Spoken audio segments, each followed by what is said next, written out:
Fuck it. Let's go, Wally, keep going. Hi, everybody. Welcome back. Wait a minute. You can't see us. Oh, there we are. Okay, there we go. Hey. Can everybody hear us? Can you hear us out there, listening? Hi, everybody. Yeah, we had audio, just no video, but we're good. We're good. We're good. They tried to stop the stream by attacking producer Kate's internet, but we wouldn't let them. Won't let them. Mm-hmm. It was magic, evil sorceress magic. And we stopped it through the power of friendship. Welcome back to Flames of Freedom on InfiniteRP. I'm your historian, Doc Brimbo. We're playing Flames of Freedom, the Zweihander powered 1776 Gothic horror revolutionary war game. And this is the Tamere Society. Just before break, two people in the group had tea with a very large silversmith and came across an order form for what appears to be all these mirrors that have been coming out of the silversmith shop with a name attached to it, Marianne Bedford. We can sort of brush over the rest of this if we want, as he comes back with tea and a little silver tea bowl with a spoon in it. Simeon Payne looks at you both. He says, "Now, do you want some tea?" He's British now. You want some tea?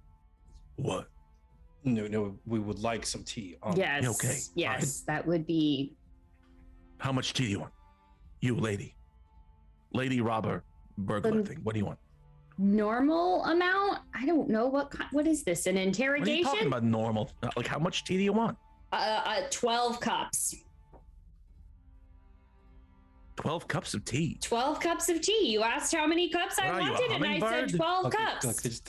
Just give her tea. No, I'm the person that broke into your shop and is gonna make your life really obnoxious if you don't bring tea. Come on. What kind of question is this? How much tea do I want? Handfuls of sugar. You want me to order for you because I can just place the order for you. You want me to do that for you?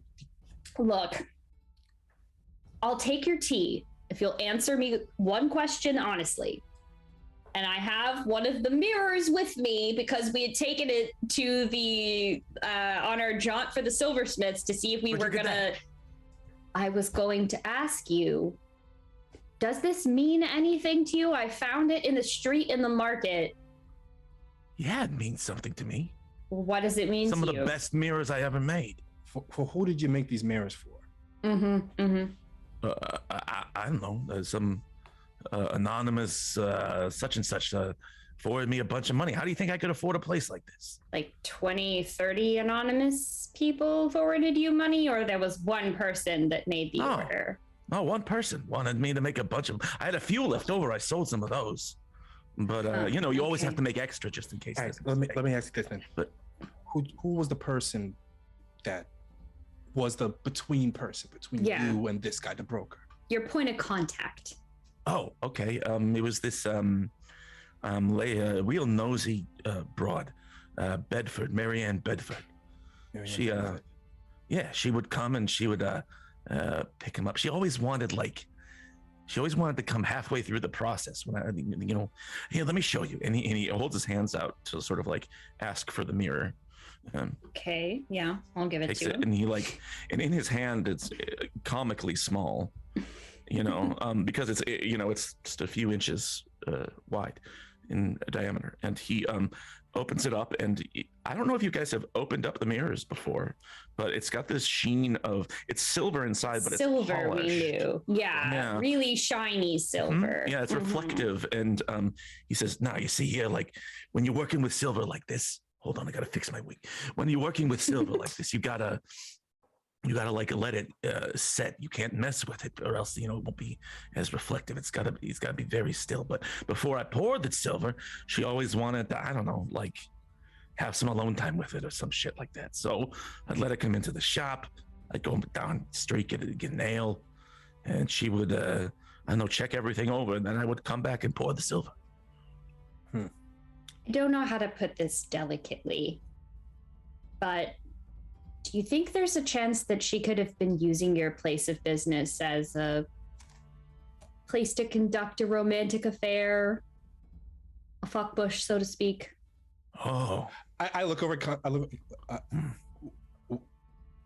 Wait, how did we get to? He like Did Moses say constantly like pulls some over to the side. alone time with the mirror and had 20 or 30 of them identically made while asking him to leave the premises. So, I mean, maybe if she's like really into mirrors, and he like looks around the showroom, and he's like, "It is pretty romantic in here."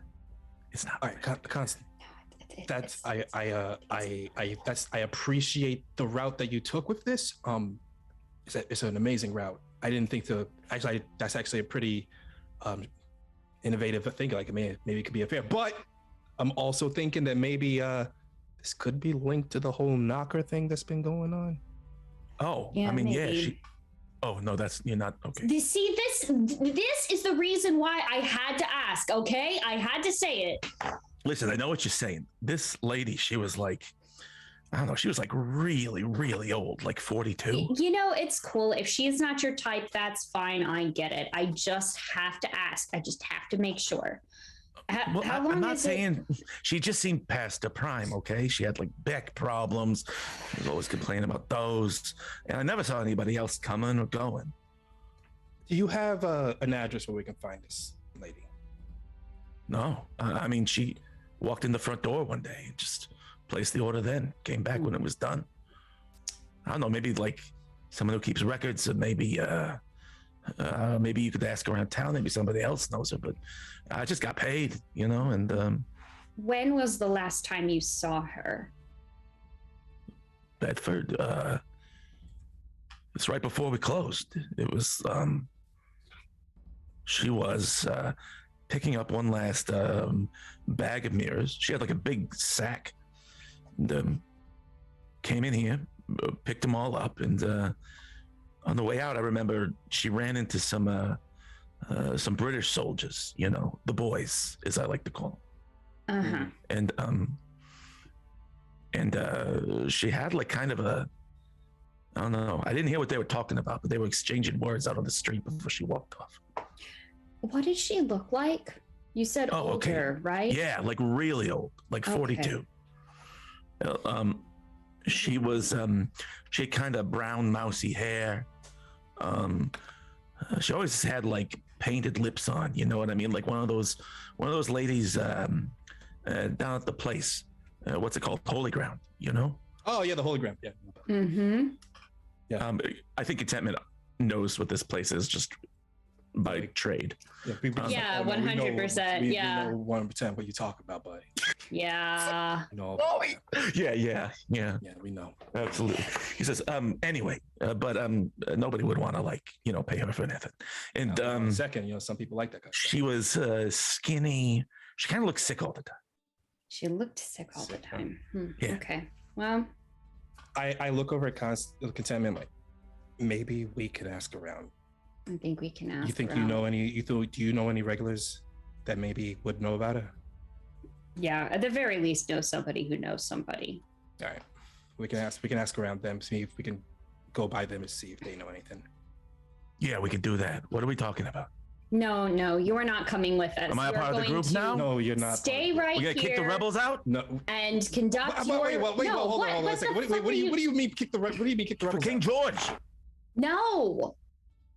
No, not for King George. We are leaving. We are going to win the war, and you're going to stay in this hovel and wait for your precious General Howe to come pick you up. Yeah, Have we're gonna fun. win the war. We are. You're right. I'm like putting my hand to my coat to like pull out my gun. I'm so yeah.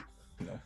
Yeah, hold on. Zeke, you are better than this. You are better than And this. he You brings out- are, but I'm really not. And this guy's getting on my nerves. He brings out like as you're getting ready to like go. Do you take anything with you?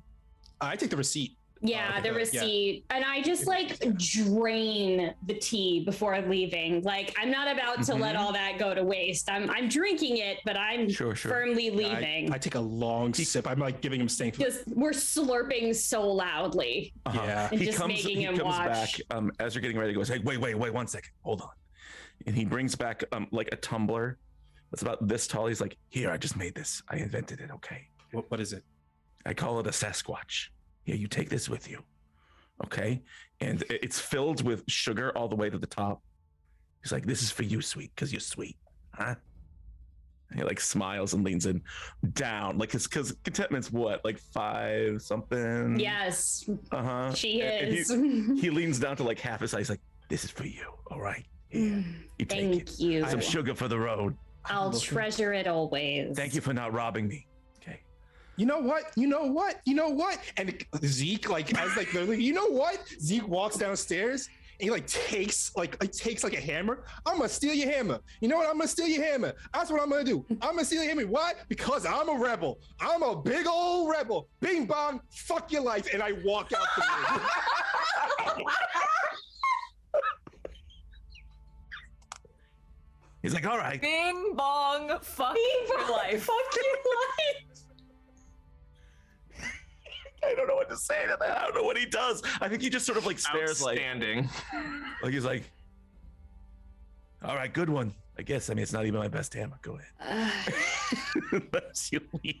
Like Zeke is just like storming out the place, just holding his hammer with righteous vindication, like he did something, and he's just really upset. Okay. Contentment adds a Sasquatch tumbler to her inventory, filled with sugar. Yep. And Zeke has That'll be useful. Has an average quality hammer. I have an average quality hammer. That will also be useful. I mean, yes. Hammer's a hammer. Yeah, you can use it as a tool. You can use it as a weapon. You can use it as all kinds of things, really. You know, Zeke, if I had a hammer, I would hammer in the morning. Speaking of Greenwich Village, you are making your way home. You said so much. You start to make your way back towards the school, and about halfway there, you cross paths with Phineas. Phineas, what did you go back and check in with Caradoc Bryce at all? Well, I was searching the rest of the house. Was where we left. That's right. That's right. Searching the rest of the bottom floor. So what happened there? What specifically are you looking for? Oh, I mean, I found one of the mirrors. That's good. I mean, it seems like I kind of cracked the case here. It was just rats. So I just want to sweep the place. And like, I've just been wondering about Caradoc Bryce. I just kind of want to see if there's anything more I can discern about him from this. Like, is this somebody I can trust? Is he out of his mind? Is he just a sad guy? Yeah. How about a scrutinize check? You're gonna scrutinize his living conditions. Yeah. Okay. 51. Let me see. Scrutinize. Oh man, I knew I should have taken that dot and scrutinize. That would have passed if I taken it. He is an inscrutable mystery. But probably just a sad man. Just a sad guy that doesn't want to be. Who thought there were ghosts in his walls, but didn't keep a very clean house. Yeah, poor guy. All right, well, seems like he's just kind of a poor schmuck. And I feel like Phineas doesn't quite understand what happened here, but he's pretty sure there's no knockers involved. So he's pretty sure there's not. Yeah. But then you see, Zeke and Contentment on the way back, and I'm covered. Yeah, he's covered. I'm absolutely like Phineas is like walking down the street looking like exhausted, and like he like just has his hat like in his hand, just at his side. Just there's like underneath one of Phineas's boots, trailing behind him like toilet paper after leaving the bathroom, is part of a rat.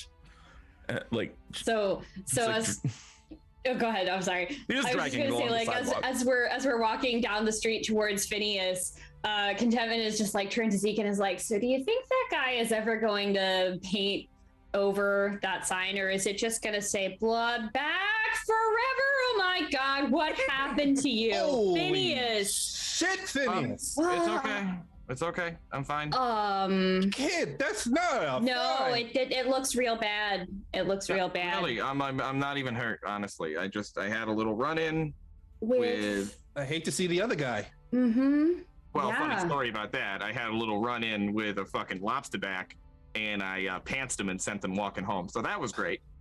You two, we ran into a lobster pack also. This lobster pack is holding up the basement of the silversmith, and he's all like, I'm sad because they called me a money bag. Did you take his pants? No, I took a hammer. No. I hold up a hammer. Oh, nice. Hey, I got a jar full of sugar. Yeah. Hey, every time we disarm any redcoats or loyalists, that's praxis, baby. That's what that is. That hammer right there, praxis. Mm-hmm. Yeah, that's what this is. That guy's pants, which, I really should have taken him as a trophy. I left him in the alleyway. Do you really want to have redcoat uniform pants? And anyways, Yeah, kind of. I'm guessing that all on you wasn't anything to do with that. No, it was a bloody fight. Yeah, he threw a hell of a punch. Okay. So was this the redcoat or was it someone else? Tiny little knuckle bone things that are like imprinted into the treads of your boots have nothing to do with this. I stepped on a rat, unrelated, but that that lobster back, right. He was a real biter, Yeah. Oh, got it. Cool. He was unarmed, so he had no other choice but to use his So cow. he had to bite you. Yeah. Okay. So he was Bunch of chomping chops. away at me. He tried to mug me, and then I reverse mugged him. He mugged me, I mugged him right back. Do I need to roll a scrutinize test to figure out what the hell's going on here? Or am I just... Is actually true. It is. Okay. All right. No, I'll just go with... Yeah, go ahead. Scrutinize me. Yeah, sure. I'll scrutinize you. Scrutinize the shit out of you. Scrutinize him, baby.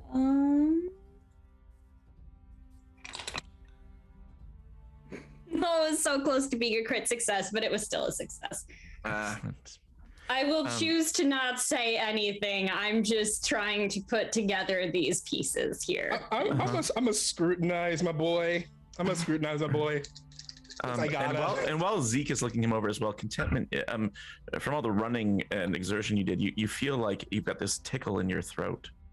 You just have a little cough. You start coughing. Oh, no. That's great.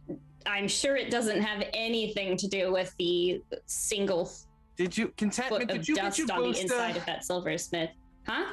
Did you get your booster? My booster. Your booster. Hey, you're all supposed to get a booster. You're all supposed to get a booster, don't For you the know that? smallpox. Yeah. I didn't get it originally, period. See. Oh, What? Oh, see, that's the thing. See, contentment. You gotta get the booster. You think now? See, look, you gotta get that vaccine booster. I'm working on it here. You all had the advantage of being connected to the Continental Army where they just did that for you. I just got here, okay? Oh no, I get it. I mean, we were definitely essential workers, so we definitely got the It's first line not first. like I wouldn't want it if I had the option to get it, but Look, no. contentment. Can I call you Connie? Connie, listen. No, you may not. Connie Huss.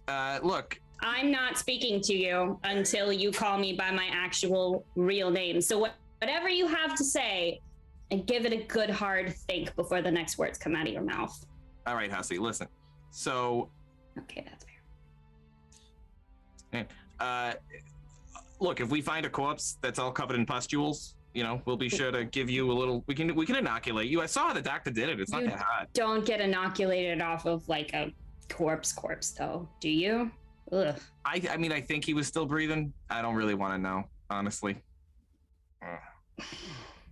Anyway, I figured out. Do you want to go back to that hospital that we dragged Saoirse and Mary Pullman out of? No, because I don't want to go back there.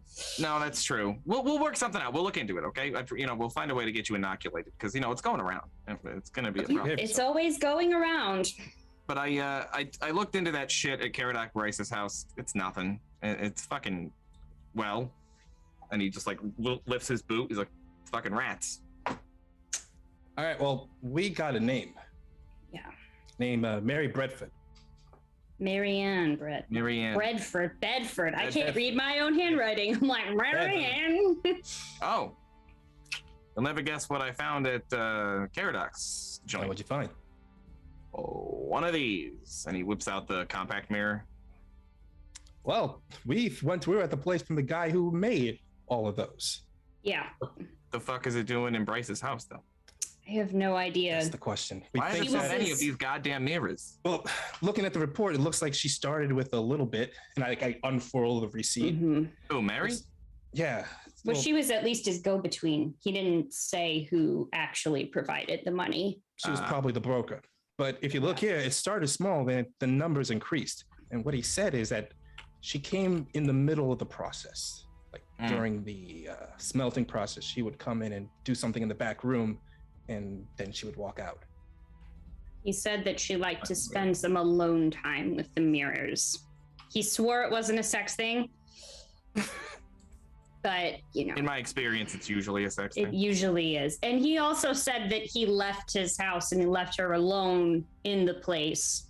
What kind of guy does that? That's fucking... I don't know. He was also just like living in dust and seemed convinced that he was going to do amazing business. And oh, you all don't know yet, but Zeke and I, this is not okay. This is a bad time to have to interject this, but the reason that he was there staying alone as a holdout is because it looks like the Continental Army is retreating. To the north. They're pulling out. Yeah. What do you mean they're pulling? Like, I mean, we saw them running in the opposite direction that we were going this entire time. So, I mean... So, they're just gonna let the lobster back take New York? We don't know. We're not sure exactly what their plan is. All they said is that they're pulling out, going north. It doesn't look good. I'm a proud New Englander, but this is the most important port city on the entire fucking coast. No If kidding. they take the city, then I mean that could be a base from which they could operate in the entire war. Yeah. Yeah. We got to figure out what's going on here so we can put some peace of mind with these soldiers to make sure they come back to the city. You've reached the front stoop of Fairfax Hall. Howie is waiting at the door for you, of course. And as you enter, they take your outerwear, any coats or cloaks you have. No, that's later. And Howie's a panty sniffer. And it says, Saoirse is upstairs. There is something that you should see. What do you mean? What's wrong with her? She's fine. Please, to the room where young Mary Pullman is. Okay. All You'll right. climb the stairs, and you enter to find Saoirse sitting next to the bed, and Mary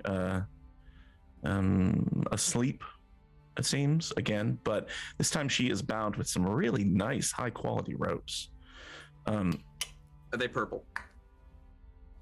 Maybe Expensive spend a ropes. coin and it can be. Oh, God.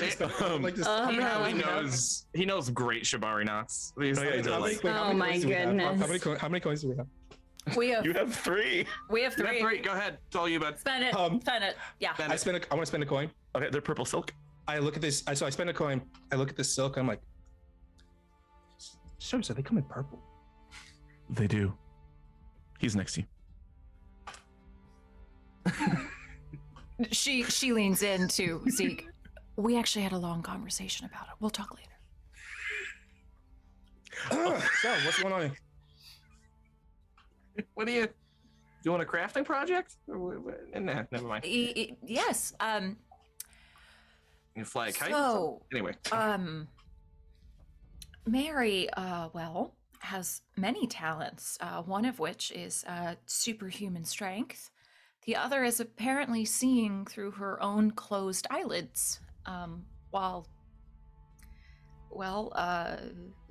the combined strength of myself and Howie was not enough to keep her. By the way, her bed. Sid, still completely covered in blood, head to toe, rat blood everywhere. Not No, fixed. Impervious mind. It's the funniest thing. Had You a gotta day. remember. It's like Yeah. I like that contentment is phased by it while everyone else isn't because we were in that muck pit. Yeah, you Yeah. guys have all been hanging out together a lot longer than I've been hanging out with the rest of you. So We all experienced no skin, so just basically Yeah, it's nothing true, can and shock not any me. of us Not after no me. skin. Yeah. mhm. If one of us comes back covered in blood, it's like that was a day at the office. Like Mhm. you know how it goes.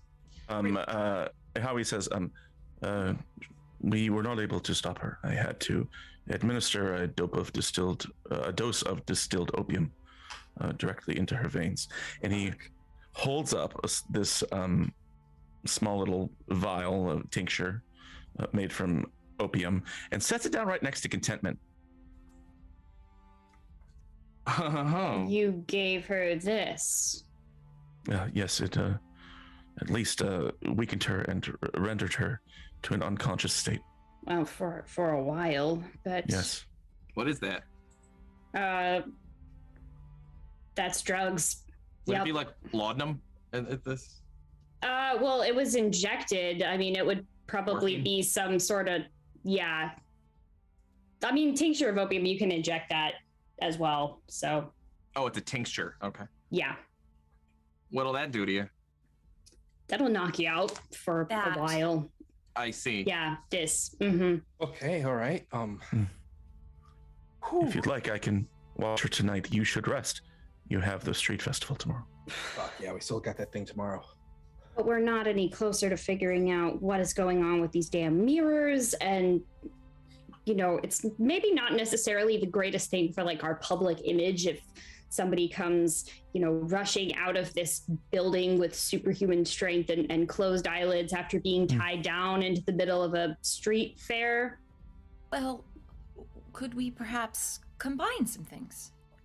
It sounds as if we might need to walk around a bit and talk to several people if we can. Mhm. Oh. So we could I get mask it. our need to talk to others by trying to go out and drum up support for the school. That is. Hey, something just became like really clear to me, guys. Hmm. As he's like wiping himself down. Rat's blood. The red coats wear red coats because it covers up the blood. Perfect. What were you guys talking about? You know what? We'll discuss it over breakfast. Why don't you, Okay. I think it would be safe to administer another dose of this every 12 hours or so.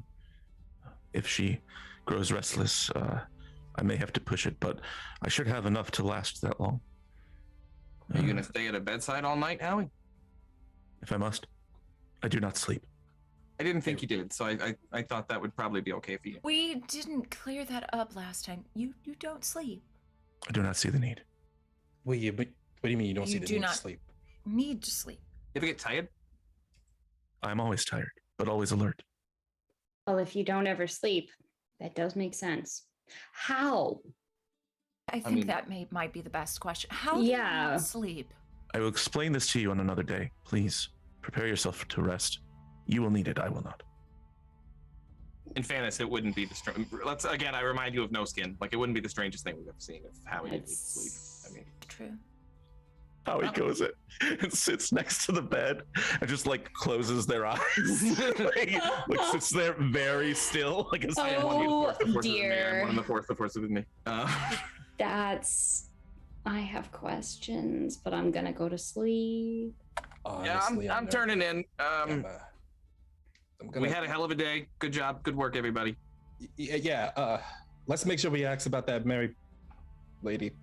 Yeah, Mary Ann Bedford. Can we close the door? Because it's really unsettling. He's just staring straight forward. Yeah, I don't really want to. I just want to put something between us, and he like closes the door, but not all the way. As you're saying that, you hear a voice from inside the room. I am still awake. I can hear what you are saying. Let's go downstairs. Okay, Please, let's Craig. go. Yeah, let's go. Let's Conference go. room? Saoirse tucks one of the purple ropes into her apron. It's the room. Before we head off to bed, I'm going to need a couple things. Saoirse, just for this whole thing, I need a resolve check from you to withstand peril. Just because, I mean, it was unsettling. Extremely. To say the least. Extremely. Ah. All right. This is a and resolve check. Resolve. What is resolve But the again? rope makes you feel better. It's a thing. Is it just a D10 or is it a? It's a D100 check. So Okay. resolve is willpower based test. Oh yeah, it's one of those. Okay. Skill. Let me find it. Let me find it. Let me find it. There it is. Okay, I had to get over 68. Okay. I got an 8. Yay! Okay then. Very stern stuff. I will also need contentment Yes. to Go take ahead. 5 points of conflict. Not only from the sugar, but from having a bottle of opium placed so close to her. Do you have a mechanic for that? It's if I refuse, then I gain 3 conflict. I did take the sugar. Oh, the conflict is from the jar of sugar. Yeah, sure. Okay, so I just have 5 conflict. Sweet. Okay. Great. That's fine. Pardon me. So you go off to sleep. You are plagued by different dreams, not nightmares, but strange dreams. Phineas, you are holding a parasol walking through the streets of Boston, and it's raining, but there are rats. And you aren't bothered by it, and that's kind of the strangest part of all. When past you on the left walks 2 humanoid lobsters, one of whom is not wearing pants. Zeke, you have a dream in which you are tangled in a spider web, but the spider web is made out of purple silk ropes. And a spider comes crawling up to you with the head of Saoirse.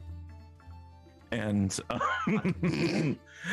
all of a sudden, you hear the galloping of hooves, and a brigade of cowboys rides past and starts attacking the spider with their swords, and you are very disturbed by this. And then that's all you remember. Contentment. You have a dream where you are walking along the shoreline of Manhattan by one of the docks, and you see a ship coming into harbor. And as you look out into the distance, you see that this ship is filled with Continental soldiers, and it looks like a brigade of soldiers from, is it New Hampshire? Where is Contentment from? I think I said New Hampshire previously, but I meant to say New Jersey. It's the I misspoke the last time I said New Hampshire on the show. It's New Jersey. It's a New Jersey militia, and among their number, you see a familiar face, a man standing on the bow of the ship. And just as your hopes rise up, the ship isn't attacked, but it starts to sink slowly into the water as it approaches New York. And you are left crying and shouting as you watch the ship go under. Saoirse, you have a dream where Mary Pullman is 50 feet tall, walking through the city like the Stay Puft Marshmallow Man, with her eyes closed, holding you like a baby. And everywhere she turns, like she turns down one street, and the sides of all the buildings are made out of reflective mirrors. And the last thing that you remember before you wake up is that down each of these windows starts to trail a thin line of red blood, as you're reminded of how Zeke looked drenched. You look up at Mary Pullman, and she's covered head to toe in blood. And then you wake up, and I don't know. How about anybody who wants to make me? Let's make we'll call it a willpower check. We'll do resolve. Everyone, make me a resolve check to see if you remember what you dreamed about.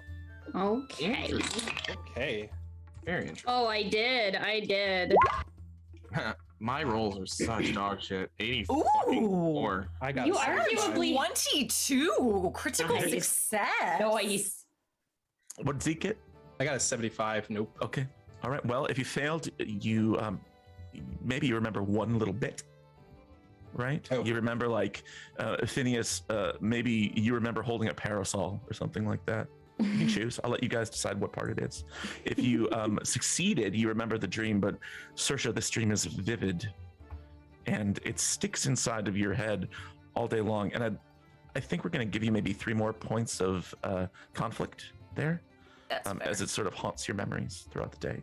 But you're up early. The street festival is starting before it gets too hot. And most people are saying this time of year, September, it's at the tail end of summer, but there might be some sort of a heat wave coming.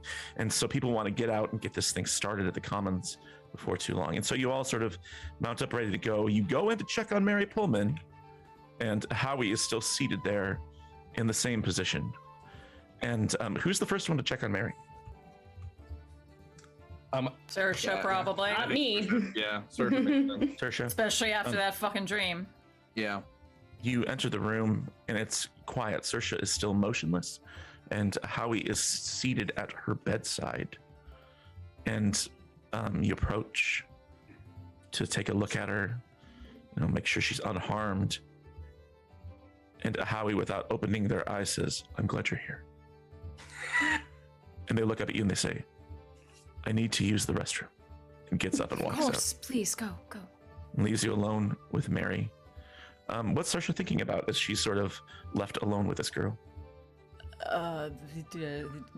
King Kong, Mary, covered in blood, but also what the hell is happening to this poor girl? Last time we talked to her, she was just concerned about leaving her little boyfriend behind, and now what the fuck is happening? Also, the mirrors.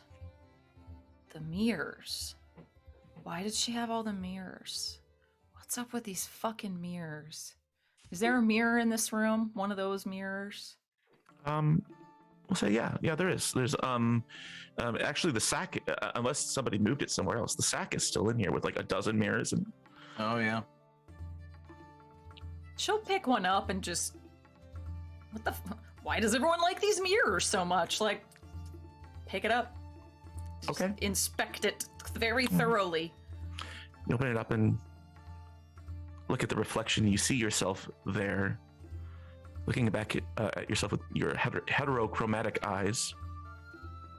And roll me a resolve check.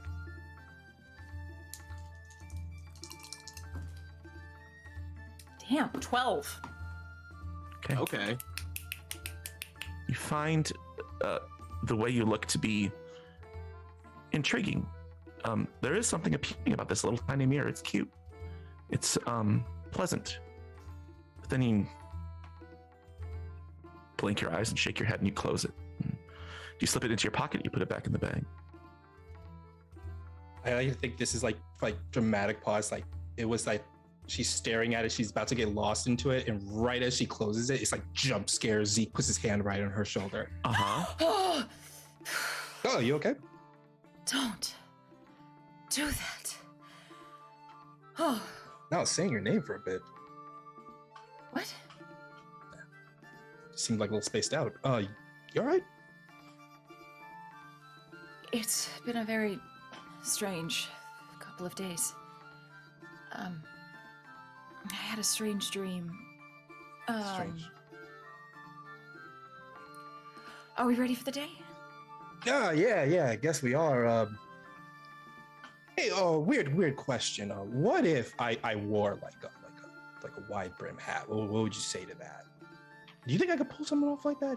I mean, I could just pull it off, like a wide brim hat or something. I think you could pull off anything you wear. I'd have to see to be certain. Do you have a wide brim hat? Well, no, I don't. But I mean, if I wore it, I just maybe figure. I'm sure we could find a vendor at the festival that might be selling them. We could see. Yeah, it'd be interesting. I mean, maybe I'm just trying to trying a new look or something. Like saw those people on horseback. They look really badass. I want to feel kind of badass. I'm sure we could find a hat that would be appealing. The only person I wanted to appeal to is taps her nose. Beep. And he even goes. He even says, "Beep." Beep. Umlaut. Umlaut. You all gather in the front room, prepared to go. And so the plan is, correct me if I'm wrong, you can tell me, is to sort of mill about this festival and both try to collect information, but also promote the school. Is that right? Yes. So remember, Phineas comes down the stairs to the front room, looking like every bit the dandy. Like he has now a ruffled collar on with his jacket, and he has puts his good going out hat on with a nice fresh feather. So remember, if we're going to be advertising the school for the day, I am Professor Warren. Warren. Warner, very good. Warner. Warner. So Warner. That's what we said. Warner. Yeah. Yeah. Come on, Professor Seth Warner. Warner, great general from Vermont. Nobody. Okay. Ugh, jeez. You're the only one that's from Vermont, Phineas. It's just going to take you some say a time. lot of Read the things that- papers. You say a lot of things that are really important just to you, and you kind of make us feel bad when we don't get it. I just look. I know you're not from where I'm, but you hear me talk about this stuff all the time. I just like Yeah. pay attention. To be perfectly honest, the moment you mention Vermont, we usually start to tune it out. That is not true. I don't Phineas. tune it out. I just remembered the professor part and not the Warner part. Look, the Warner. one thing I know about Ward. Saoirse is that she doesn't bullshit, so I completely believe that. Phineas, take 5 points of conflict. Every time Vermont burns are mean to him. Wow.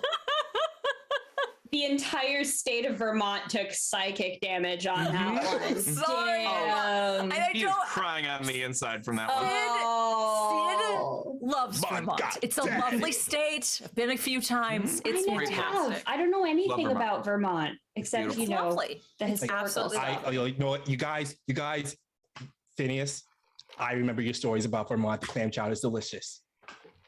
There are no- Coastline. I'm being fancy. We're going out to represent the school. I'm wearing my fancy clothes.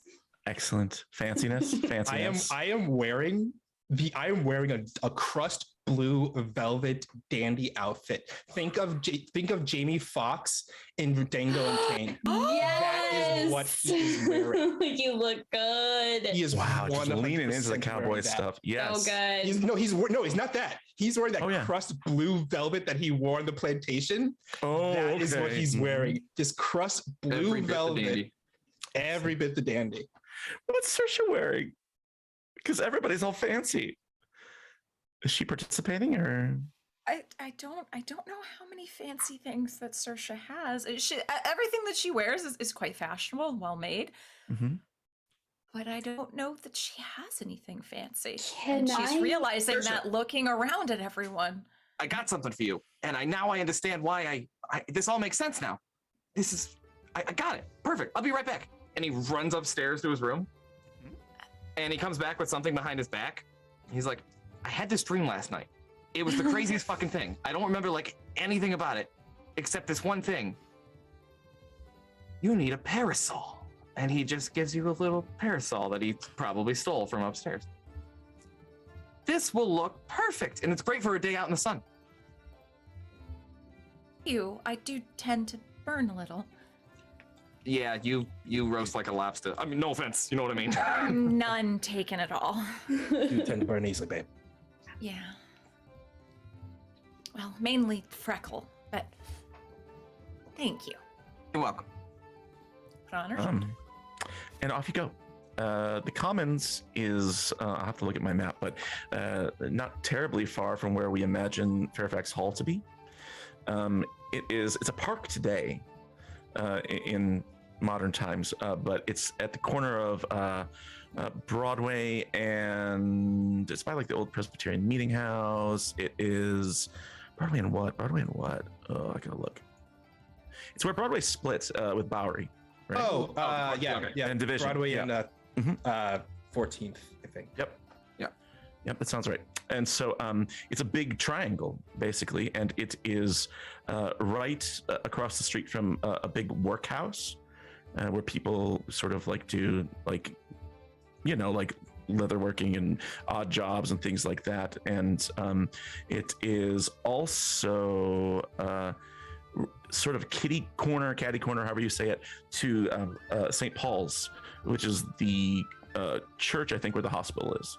So it's not too far away from there, but you arrive there and you look around. There are some booths set up. There are, I mean, for lack of a better word, kiosks, I guess, where people are selling wares, their own personal things. It looks like there are places where there are some games going on. There is someone playing a sort of like I don't know if it's a dulcimer or a mandolin, but like it's some multi-stringed instrument. right? And they're playing sort of a jaunty traditional tune. But other than that, it's kind of poorly attended. There may be 20 people here who are not working. It's just odd. Yeah. It's the Continental Army abandoning New York doesn't put anybody in much of a mood for a festival. Yeah. No, Yeah. probably not in the mood to donate money to a school when they're busy evacuating the city. But hey, maybe the upside of that is that there are fewer people now that we have to ask about Marianne Bedford. Maybe. Well, again, And go ahead, Saoirse. I was just going to say we should try and keep our chins up. We can at least still speak with the people attending not only attending but running parts of the festival. They're obviously quite cultured if they are here with a booth or something. And if we don't make enough money here from tuition, we can always sell the giant sack of silver mirrors that we have. I know a silversmith that is really excited to stay in business against all odds. By the way, I also I didn't mention this yesterday, but I did mention I found one of those silver mirrors, so we'll throw that in the pile, of course. Okay. I did also steal a few things. I'm not gonna tell. Just like silver candlesticks and stuff. If maybe There wasn't any weird etchings or anything like that, Rose, on the mirrors, right? Nothing that would indicate it was all of the same batch. There was not. Okay. No. And I got this hat pin. I don't know what to do with this. Oh, I've been looking for a hat pin. Oh, well, there you go. There you go. Thank you. Saoirse has a hat pin. Can I ask just really quickly, was Zeke able to get a hold of a hat? No, he didn't find that in his Because time. if I may request, I do have costuming, and so I Okay. can make stuff like that. And I have a feeling that Contentment was about to just walk into the room where the two of you were having that conversation and was like, "Oh, they're being cute," and decided not to interrupt. So you could have your Made moment. a little. Yeah, but made a note. little mental note, and I stopped Zeke on the way out, and get you the hook up with the hat, because you're going out, and she burns easily. You want to impress your girl, gotta do your thing. You're gonna look really great in this. Keeps you warm warm in the winter and cool in the summer. How about this? How about roll me an awareness check, Contentment, just to scan the festival. Okay.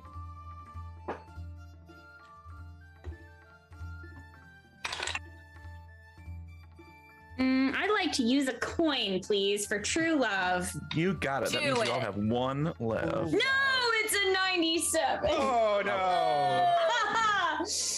They give it, they take it away. Are we using the last coin for true love, you guys? Ooh. I say yeah. Contentment Yeah, wants to. Anna Yeah. wants Do it. to. Go ahead. Okay, all right. We're not Do it. using these Wisely. dice though. Sorry. In they go. In the trash. In the trash. In the trash. Oh yeah, baby, that's a 4. Excellent. Totally worth it. True first- love. Yeah, that first overcomes. failure was, you looked around the house, to Mm-hmm. find something that would be suitable, but you didn't find it. And now that you're here at the street Should have festival, asked the Howie. you should have. But And here at Howie the definitely festival, has you- hats. They had to go to the yeah. bathroom though. Oh yeah, that's Oh, right. okay. They were Long really time. holding it. So you scan the booths here at the festival, and you do see one that is kind of like a haberdashery. It's Ooh. it has leather hats, cloth hats, tricorns, all those sorts of things for sale. Bicorns, quadcorns. All the corns. quad corn. Actually, that's the Corn. name. It's called Corn's Haberdashery. Hi, Mr. Corn with a K. Yeah, corn. Backwards K. So you do you approach this booth? Yeah, actually, I think I do. And I'm dressed rather nicely. Okay. Definitely pulled out all of my person of means bits of my outfits today, and I'm going about in the hatless being the big giveaway that I'm going about as a single lady today, Ooh. and not my usual actual married self. So Okay. yeah. There is a man working this booth. He's currently turned around and is just, flattening out, doing leather stuff. I don't know how to do leather stuff. He's doing it though, and working on a hat. And he says, "Yep, can I help you?" Looking for something. Well, I'm looking for something for a friend. Very tall, very handsome, very impressive, really athletic. Boyfriend, huh? Not a nice face to frame. Just someone that I'd really, really like it if they looked good. Today, especially. Today's a very important day for them.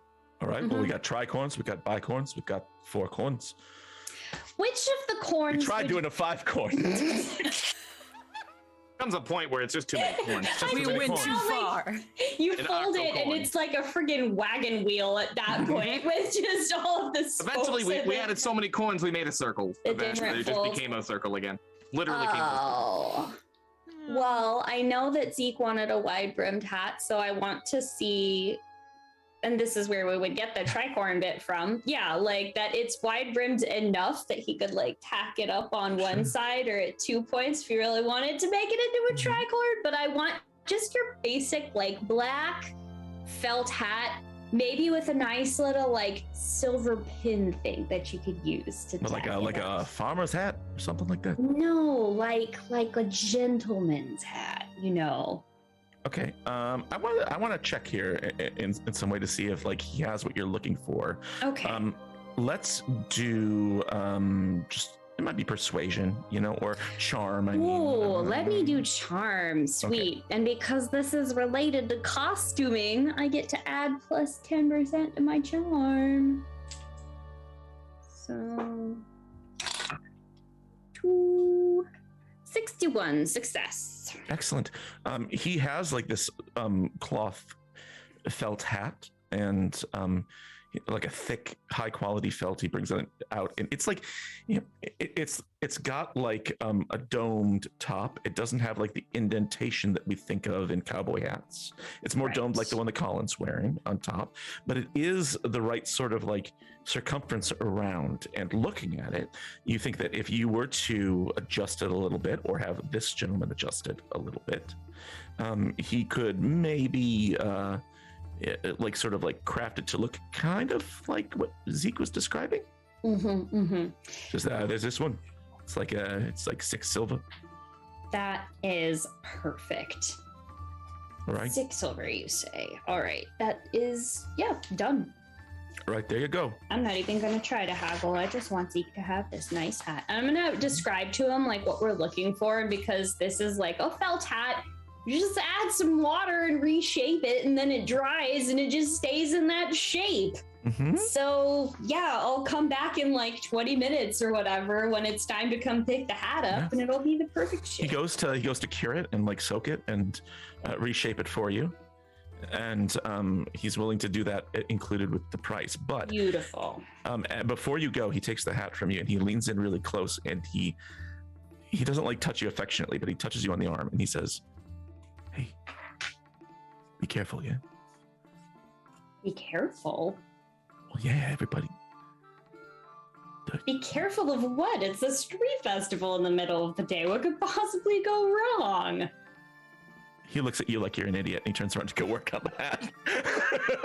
No, seriously. What could possibly go wrong? Tell me, I want to know. Washington's men left the city. Everyone is expecting something. They did. So what are you still doing here then? Gotta make a living. Well, yeah, me too. It's a living. It sure is. Hey, listen, speaking of people that are just staying here to make a living, you don't happen to know somebody by the name of Mary Ann Bedford, do you? Mary Ann? No. All I right. don't know Mary Ann Bedford. Well, known in business circles around here at all. If there was somebody that was the organizer of this festival, anybody in particular that I'd need to talk to about that? I guess there's Homer. Okay. And he points at another booth where there is a man standing. He's got another wide brimmed hat, but it's turned up in front. He looks like he's sort of crouched over just a little bit, and you get a brief look at him through the backs of a few people. and he is standing at a different booth. What does he do? Oh, Homer? Well, I mean, he's part of the committee that puts the stuff together and organized it this year. I think he's a farmer, but he is what does he sell? He sells used books. Oh, I know someone who would love that. Thank you very much. Yeah, okay. I'll be back in about 20 minutes for that hat. All right, sounds good. As you're leaving the stall, Phineas is walking up, and he says, "Hey, is that the owner of this place? Is that Mr. Corn back there?" That's Mr. Corn back there. Mr. Corn. Alistair Corn, At least I think it is. Mr. Corn, is that your dog leashed up out back? My dog? No, I don't got a dog. It's the ugliest dog I've ever seen. It's a fucking freak on a leash. Yeah, I got that reference, and I don't like you for it. Hey, it's not yours. It's not yours. Sorry to be in your business. I knew it was coming. Wow, I did not know it was coming. The moment you said it. That Phineas was walking up, I'm like, well, Is that your dog? I was like, God damn it. Not ready for that at all. I am so angry. Okay, so Ain't I a consentment and do you guys head up over to Homer, or do you grab the nerd first before you go? we grab Saoirse. She needs to know there's apparently a place that sells used books around here, and What? it's run by Homer, who's supposedly in charge of this whole thing. Well, how fortuitous. That makes total sense. Hey, Homer, you told me about that guy when you were tutoring me on Greek poetry. I believe it is definitely a different Homer, but same. How do you Wait, know? hold on, You hold on. haven't seen the guy yet. Is this the guy who wrote the story about the giant horse? No. Yeah, No. yeah, it's no. Homer. It's the same guy? Holy shit! No, it Can't is believe not. he's here. Okay, Holy I'm shit! sorry. I love that book. Gentlemen, I love your book. That Homer died about a couple thousand years ago. No. Oh, Oh. shit. That's sad. Big fan. I really like that one. I was going to write him a letter. You make your way over to this booth. There is kind of just a little sort of like shelf in front, and it says used books, and it's got like a strange assortment of books up and down the rack there, of all different kinds of topics. And there is this man Homer who has like suspenders, pulling some pants up. They're really high, and he has his back turned to you as he's like taking books out of a crate and piling them up in one corner. He says, "Can I help you?" Are you Mr. Homer? "Yes, I'm Homer. What can I do for you?" Mr. Homer, it is a pleasure. I am a huge fan of your work. I love the story about the horse. The horse story. Not the Ask him, same. Phineas, ask him about the horse. Ask him about the horse. Not the same. The horse story. The horse story. I'll ask him. I just want to give him. Let's see if she do a business, and then we. Looking for a book, he says. He's still turned around. I'm always looking for a book. I'm quite a voracious reader. Is there anything in particular that you specialize in? Yes, all sorts of poetry, or books of the strange, the mundane, maybe even some books that are fiction, but what I really specialize, and he turns around and walks right up to you and pulls the fake beard down and says, is nonfiction. Says, I'm Nathan Hale. Not again! Ah, you got me again! You got me again! You're good. Why are you like this? You're good. You son of a bitch. You're good. Please don't throw. I'm Homer Hapner. Homer what? Homer Hapner. Yes. Homer I'm a Hapner. farmer, and also I sell books. Try to stay focused, Homer. Your accent's slipping. Wait a minute, Thank hold on. you. So you really aren't that Homer then? You didn't write the horse. Yeah, you didn't write the horse book. No, he didn't That like the horse. Homer died He so leans long in ago. really close and says, "Didn't I?" Oh. Anyways, Okay, I have plenty of questions. Like for one, I just have a question. You like push. Excuse me, babe. Excuse me. The part with the when they're inside the cave with the Cyclops, was that a metaphor for the struggle of humankind, of the watchful eye of bourgeoisie looking down on you as you're trying to escape Mr. society? Brathwaite. Yeah. The question you should be asking is, what are you doing for the struggle against the bourgeoisie now? And he holds out a book and passes it to Saoirse. Well, I do have this rather large jar of sugar that we liberated from a traitorous asshole, so I guess hammer. we're gonna share it around. Still got the hammer? Yep, still got the hammer. Yep. Still carrying it around? Well, as it happens, my good Loyalist friend hammer. See this? Professor Loyalist. Warner here told us that was praxis. So... I stopped the means of production of a loyalist silversmith. Fuck yeah. Yep. Praxis. I hold up my hand for Phineas to give a high five. Just Nathan Hale reaches out, has reaches no up and idea gives what you a high praxis five before. no, Phineas doesn't know what practice. No. Practice? No, I you can't say the that word word now. means what you think it means. Yeah, right. He sort of looks at all of you. Well, he gives Zeke a high five before Phineas can, and then he says, "Now, what brings you to my book stand?"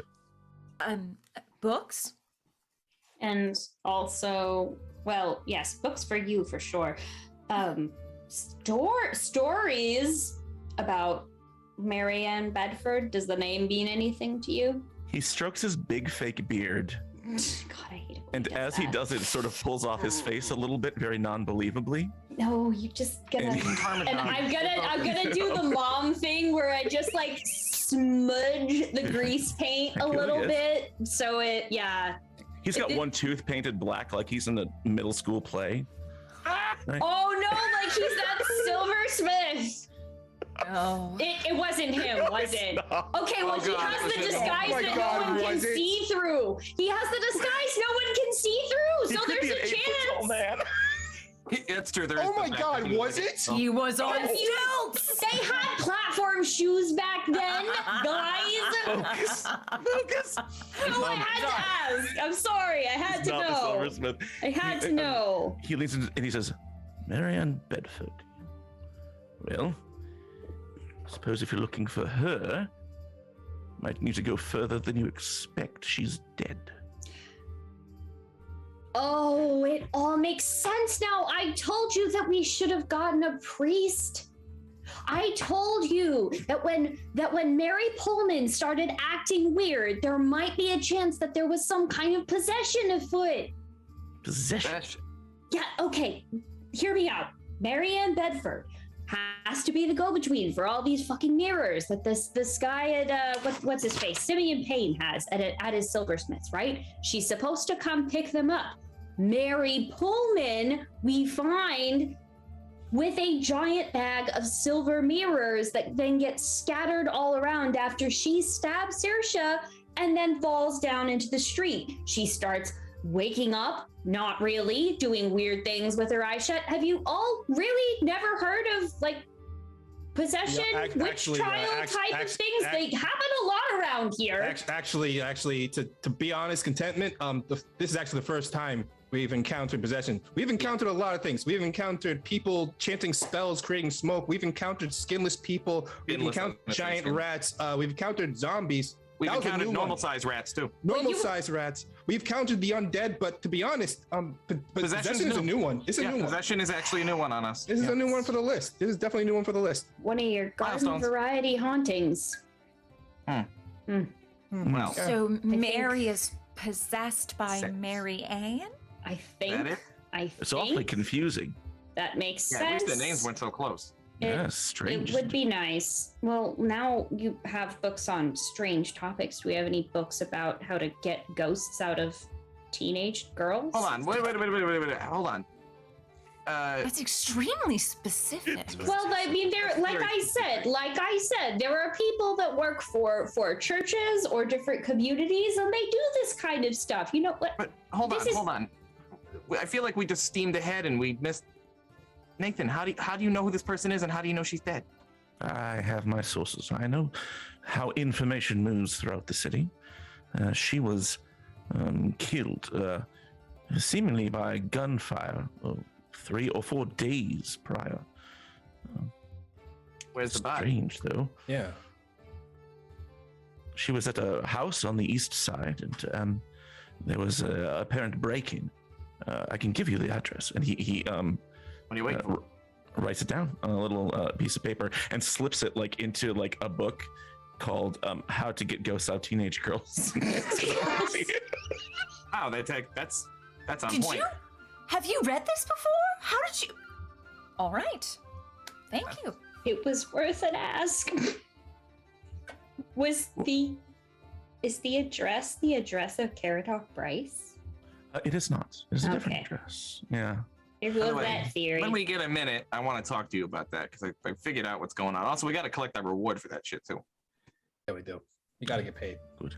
Now, you did help my friend, Mr. Bryce, then? Oh, I did. Yeah. No knockers at all. Just rats. Is he Oh, your friend, Nathan? an acquaintance. Okay. See, he and I, and then as he launches into this explanation of how they're friends, all of a sudden an explosion rings out in the air, and then another, and then another, as the sound of cannon fire starts coming from the East River. Oh no. There is just round after round after round, and people start panicking, start leaving the festival and running in several different directions. And you can see, even from where you are in the commons, the sign of smoke and gunpowder residue like rising up in the air from all the way across the city, as apparently Manhattan is under attack. And the last thing that you see before we end this week is 1, 2, 3 battalions of Continental soldiers, whoever was left here in the city, running north and abandoning Manhattan. And that's where we're gonna end this week's episode. So, Wow. fun stuff. Oh, you guys, I love you guys so much. Like, I love leaving you on moments like this, but mostly because you're all just so fantastic. And I love having you here. Hopefully we'll have Kate back next week so we can catch her up on everything that's been happening. But most of all, we want to say thanks to chat for being here. Thanks for joining us. We appreciate you guys sticking around. We appreciate all the retweets. My head doesn't, because it's about 1 billion degrees, but I look awesome. And so thank you for that. Wigs off. Cosplay is hot, no joke. I know. Defrock. Let's go around. We're going to say hi to everybody. Everybody wakes off. Yeah. Ooh. It's okay. We're going to go around. Everybody, remind us who you are, where we can find you. Give me a highlight of this episode, something that you'll remember, and then just toss it to somebody else. We won't go in any order. Let's start with Wally. Wally, my best friend Slime, how are you? Oh boy, I am doing quite fine. Yes, hi, I'm Wally. You can find me on Twitter at WALLE132 on Twitter, just like the cute little Disney robot. You can find all the games that I'm in, because I'm in way too many games that I do not remember all that I'm in. But you can find all the ones I'm in by just going to Wally132 at Twitter. What was my favorite moments of the day? Oh boy, God, there were a lot of. This is a really, really good episode, guys. Like, holy This was a really crap. good This is a really good episode. Like, there were several moments I sat back. I'm just like, every single scene is amazing. But I think, like, just my favorite moment of the game today was how well you were handling 3 different things going on at the same time. That was what That I was was gonna so say. real. That was Good. I have- awesome. That was incredible. Because, like, behind the curtain moment, we were talking about this before the game started. We were like, we were joking around, like the whole joke is like, oh, never split the party. But we all were saying splitting the party makes things more interesting. And we said that probably the person who said don't split the party was a DM who couldn't wrangle all 3 plot lines for one game. It's true. So that's probably started it. So But is but that the- Doc? No, it is No, not. it was not. No. Because they killed it. It was so cinematic. It was like you did this, and then as soon as that turned in, you knew where the things to end properly to go right to the next turn. Because it wasn't like you were moving from scene to scene. You were moving from turn to turn, but you were playing it like it was scene from scene, and it was so good, so great, dude. Ah, man, I loved it. Thanks. I You love it guys so did a much. lot of that work. So I appreciate that. I love those moments where, like, we could be naming things, and then remember when Colin was like, and then we cut to Zeke and he's grabbing candlesticks, right? I love doing that cinematic shit where like you do because when you use. It's why I started adopting like camera cue language for when I GM. Yeah, we see and do that, and doing like we do split screen and stuff like that. I love doing that shit. Me too. Yeah, I love it. Wally, I love you, and thank you for being here tonight. You are the best. Let us toss to somebody else. Choose somebody. I'm gonna toss in my best friend Colin. Hey, thank you, best friend Slime. I love this so much. Yeah, that cinematic bullshit you pulled off was fantastic, and that's tricky because when you have 3 different scenes going on, it's hard to keep momentum because like the level of intensity in one scene might not match the others. So like we go from swashbuckling adventure to Phineas being an exterminator, and it doesn't. To a tea party. Yeah, we were all doing wildly different things, including the chase scene. Like, you kept the tension up, and it worked. Oh, thank you. And a lot of that is by doing those tricks of like doing split screeny type stuff like that, where what's happening in one scene way uptown is almost smash cut visually. Yeah, it's like visually or thematically related to what's happening down there, so you kind of mash it up. So yeah, that was great. That was so good. Great jamming. You are skilled, my friend. Skilled. I think favorite part. I mean, I really did enjoy pissing all of you off with a Freak on a Leash joke. That was really fun. That was great. I think my favorite part might have been contentment, not ordering, demanding 12 cups of tea. 12 cups of sugar. Yeah, like, are you, and the pure righteous indignation of like, you invite me into your house and you don't give me 12 cups of fucking sugar tea? Are you fucking serious? Like, I love that. You were truly the worst kind of person in that scene, and it was hilarious. I learned so much about her every time I play her, and the more I play her, the more I learn she's not a nice person.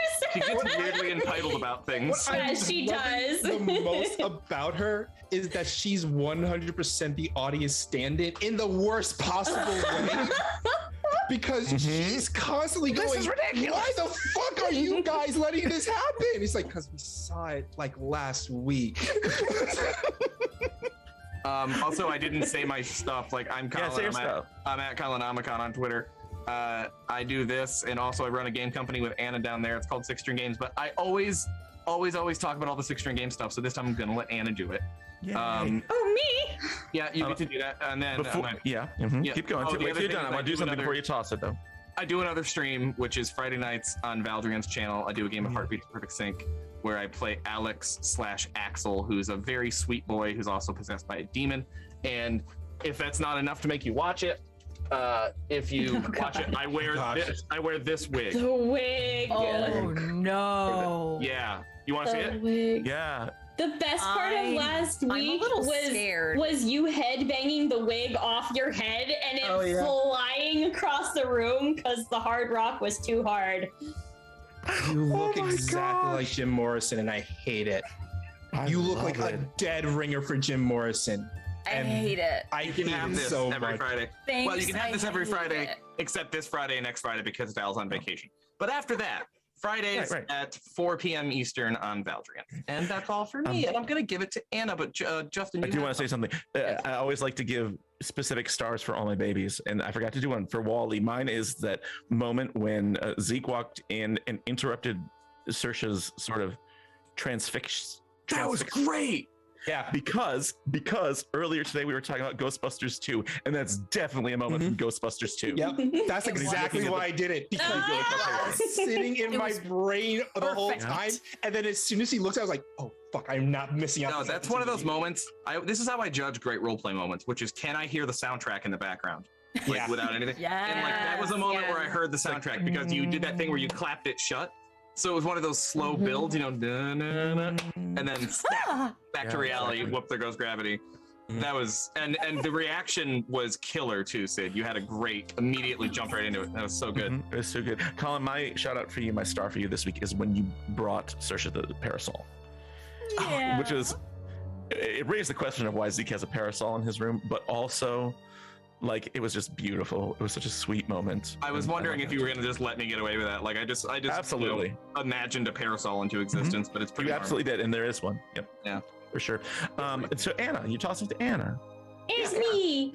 I imagine that like our school, if you can call it a school, our institution of higher learning that we're running is kind of like the TARDIS. Like there's just a bunch of stuff in it, and sometimes weird ghost shit happens, and it's great. Hi everybody, I'm Anna. I'm on the internet at Nymeria941 and also at Six String Games. That's the handle that Colin and I both share. So if you contact us there, just ask one of us to identify ourselves and it'll be one of the two of us that you're talking to. We make games. We just had our first published and written game together come out last week, which was super awesome. It's called Ray Cats. I'm going to put a link in the chat, but it is a micro RPG where you play as super cool, totally rad nuclear mutant cats that change color when they're near radiation and get awesome superpowers. It's a lasers and feelings hack, so it's really easy to pick up and play. You can, with 0 prep and a couple of D6s, be ready to play with it within minutes.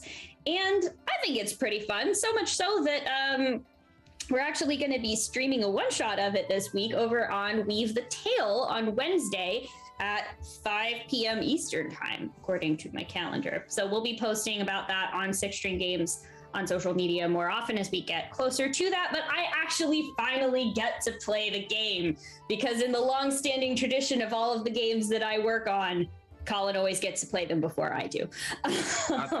Well, no, I did get to play this one before you. You did get to play this one before me, but no, not on the stream, sadly, but we will miss you, but we are going to be playing and having some really fun superpower cat adventures. You can buy the game for $6 now on itch, or you can become one of our patrons on patreon.com /Six String Games. We publish a new game, like an RPG snack, which are our short form RPGs every month or so. We're working on developing many different games, including a found footage Blair Witch Project type game called The Trees Tell No Tales. It's a GM-less game with a deck of cards. Colin is currently drafting a game called Altitude that's like a natural survival horror game about 2 mountaineers trying to climb Mount Everest, where the GM plays as the mountain, which is about as dangerous and threatening and TPK inducing as Mount Everest is in real life, and lots of other stuff that we have in hopper. So you can support us by buying our games, becoming a patron, or just, playing our games and telling your friends about them if you think they sound cool. Nice, subscribers get the fancy physical copies too. Yes, with our like fun little editorial notes. Yes. And bonuses. Yep, extra you tables. get one of these cool. You get a nice message from us at the front, which is not in the digital version, and then at the very back, you get what we call the 7th string, which is our monthly bonus content that goes with it. Yeah, print only. You will not find this in the digital edition. Lots of fun extra things, and then I have just one more thing to plug for myself that I work on. For Flames of Freedom, which is the game that you saw us playing here tonight, I was the editor on a campaign called The Two Lodges, which is an original standalone campaign that we published as part of the Grim and Perilous library. So if you want to get into GMing this game or play it yourself and you want like a full campaign that takes you from the basic tier, which is where the party started at the beginning of last season, all the way through advanced tier, it's a full adventure. $20 on drive-thru-RPG, you get the entire campaign, and I worked on it, so if you purchase it would mean the world to me because it means that I get to pay my bills and give my dogs a better life. It looks pretty. I'm so glad that you have the POD. I haven't even gotten my contributor copy yet. I was surprised it came but it looks so pretty. Oh, I love it. And so check out The Two Lodges on drive-thru-RPG. Awesome, thank you. And of course, Sid. Oh wait, Anna. Oh yes, my sunshine moment for people. Was you mouthing off about sugar? Just like giving sass to this enormous monster of a man. Yep. Just channeling some character bleed there. But my favorite thing was everybody that continues to do the vaccine PSAs. It's great every single time. And she's like, "You mean I'm now eligible for the smallpox vaccination? Get your booster now." I am so waiting for the day where we just stop in the middle of it and do a full-out PSA where we're talking Take to the camera? costumes off. A very special episode. Oh Hey, my we've had a lot of fun. Guys, here. I'm sorry. We had a lot of fun here today. A lot of fun today. We know it's not fun not getting vaccinated. Smallpox. When one of your friends is recently exposed to smallpox in the workplace, you may be entitled to compensation. And that's right. You can be more about it in the Bible. Sid. Also, I gotta give more love really quick, like runner-up favorite moment that like wasn't until just now I remember, but Wally just mentioned it in chat. Wally stealing a hammer and saying "Bing bong, fuck your life" Yes. is just one of the best things So good. I've ever seen. That is officially producer Kate's favorite Amazing. moment of the episode. And we appreciate Kate too for running things behind the scenes. So we have to announce it. It was Amazing. fantastic. Yeah, A plus vaccine PSAs, y'all. Thanks. Sid, Bing bong, it's your turn. Bing bong. Fuck everybody's not really. I love all of you. Don't fuck your lives. I'm Christina Sid. You can find me on the Twitters at Greek Sid. Generally talking about fun stuff that I do up in here. I'm here on Mondays, and then I'm usually over on game nights. 2 G's and a K game nights. I run a mishmash of a game on Thursdays, which we've been gone for a while, but we're back. 8 o'clock Eastern on Thursdays. We're playing, I like to say, 85% Urban Shadows 2E Quick Starter Edition, and then like 15% Good Society, because every game that I run from here on out has to at least have 15% of Good Society in it. Yeah, it's great times. Check that out. And then yeah, I'm there on Fridays, every other Saturdays, and on Sundays. It's a lot of fun. Man, this is a good episode. I know we've said that about 50 times, but it's really good. It's hard to actually choose a favorite moment. Plus, I went last, and y'all stole all my answers already. It's okay. Damn. Can I share mine Yes. for you? Please.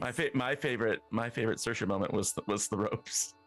Silently stealing the ropes. That was pretty good. Yeah, I love that. You know, She's a woman of the Sure. world. it's, cultured. She's very cultured. God, Very how many cultured books woman. has this woman read? She's read everything. She's familiar with And I power mean struggles. Everything. So yeah, of course. Yeah. It's just about time. Of course. Yeah, that was fun to throw Where do in. you think the sexy librarian trope came from? Just saying. Yeah, it's gotta be a toss up between y'all like just verbally abusing a man who could like flick you and throw you 20 feet away. That was just So good.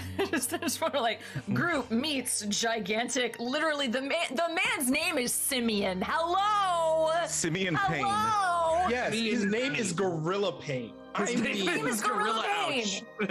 His name is Gorilla Ouch. You And y'all guys, are- we just met Donkey Kong and we made him feel bad. I can't believe that intimidation check. That was so. That was Success so on an good. intimidation. That was That was one of my favorite incredible. Justin moments, actually. That of great NPC work was that, like, fuck you guys, and then rolls a crit. Would you like some tea? I loved it. Excellent. Oh my gosh. Sid, anything else from you? Thank you for It being was here. incredible, of course. Yeah. Well, and you know, I always love a good little romantic moment between Zeke and Saoirse. So the bupe was bupe. quite nice. The bupe. Speaking of which, my favorite moment overall was just the return of Nathan Hale. God damn it. Gene Parmesan bullshit. I love that you decided to make Nathan Hale Gene Parmesan. Gene Parmesan, I know. Oh my gosh. It's me, a Gene Parmesan. But I love that we all, like, everyone except Contentment are like, why are you guys acting this way? Why are you like this? Like, everyone is like, oh, it's you. And they're like, why are you? I don't get it. Why are you still doing this? Contentment is the Jason Bateman. Oh, no. 100%.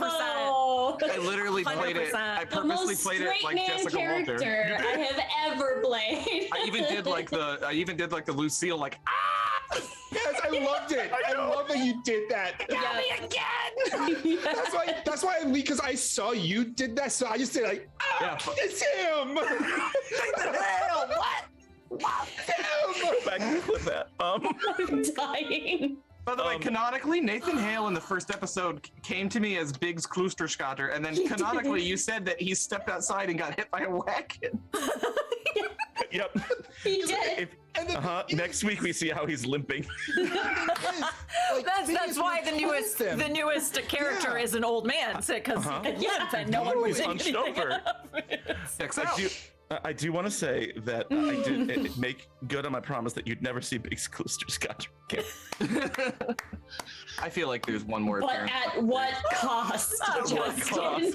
At what cost? Nathan Hale never repeats a character. Nope. Oh God. Never ever. Nathan Hale had but one life to live for his country, but many disguises to don. So he had infinite lives.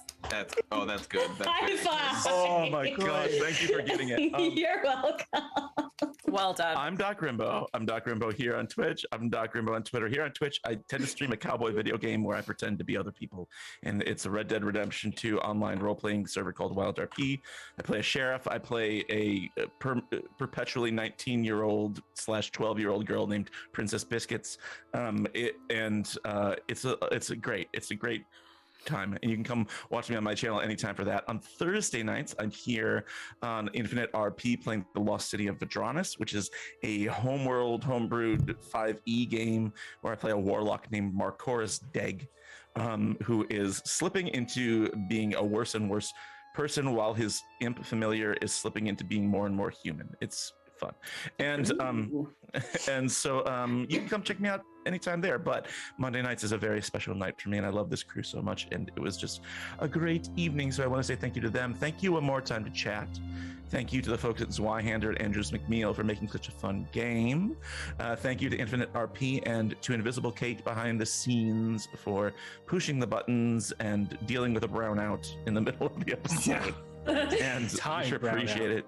If you're watching and you haven't followed InfiniteRP or subscribed, we appreciate that too. You can always go back and see all our stuff. We have it on the YouTube channel as well. Come and join our Discord.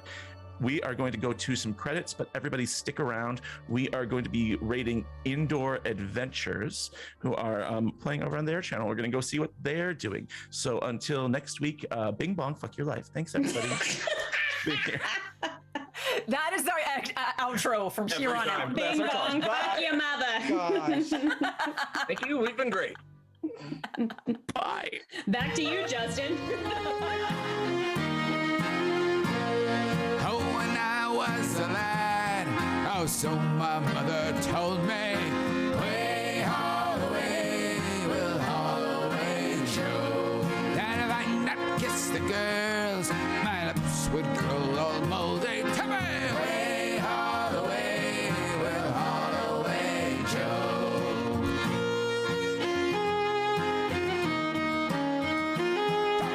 Way Holloway will Holloway show.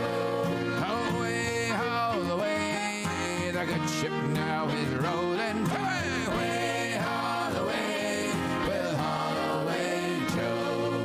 Way Holloway, we're bound for better weather.